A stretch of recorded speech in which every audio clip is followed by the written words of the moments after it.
This is the Porsche 911 GTS.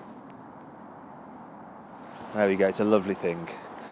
So, what's different about this compared to the normal 911 Carrera S? Well, you've got 3.8 litre engine, but it's tuned to 430 horsepower.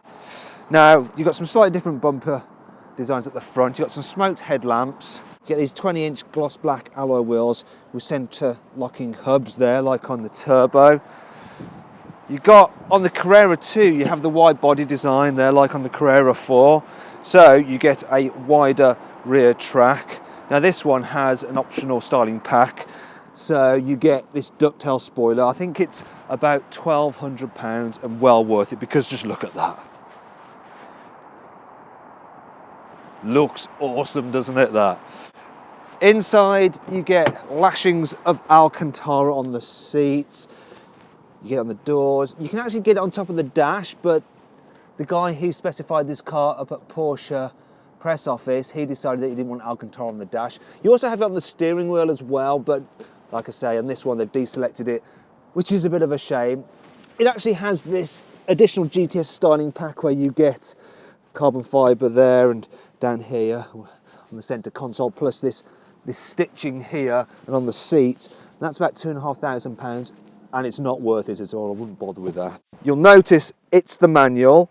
It actually gets sports chrono as standard.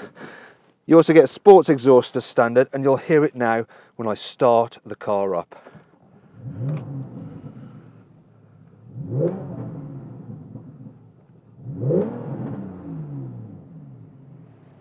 You gotta love that noise.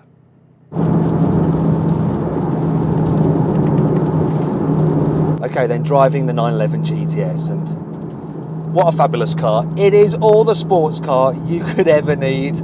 I absolutely love it, and I love the sound of this sports exhaust as well. I'll just drop it into seconded.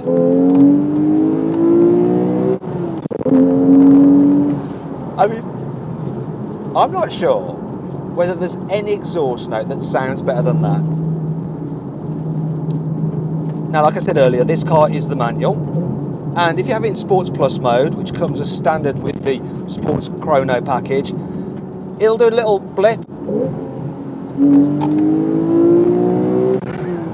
So you don't need to heel and toe, which in a way makes the whole point of having a manual a bit redundant. You know, you're supposed to feel more involved, changing gears yourself, heel and towing, matching the revs to the wheel speed, you know. So I think I'll get with the car just with the PDK Auto, because it's better for driving every day. It can change gears faster than I ever can.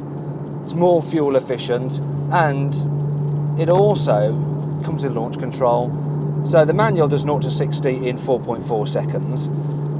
The PDK Auto does it in 4 seconds because you've got that launch control, and it's a really easy launch control system to use. So you can use it on the road, although Porsche probably wouldn't suggest you do that.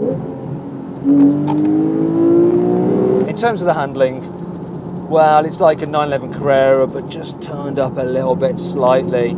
Obviously, you've got the lower ride height, the recalibrated suspension management system. This one has the further load suspension, which is 20mm further than the normal GTS. And unless you're doing a lot of track work, I probably wouldn't bother.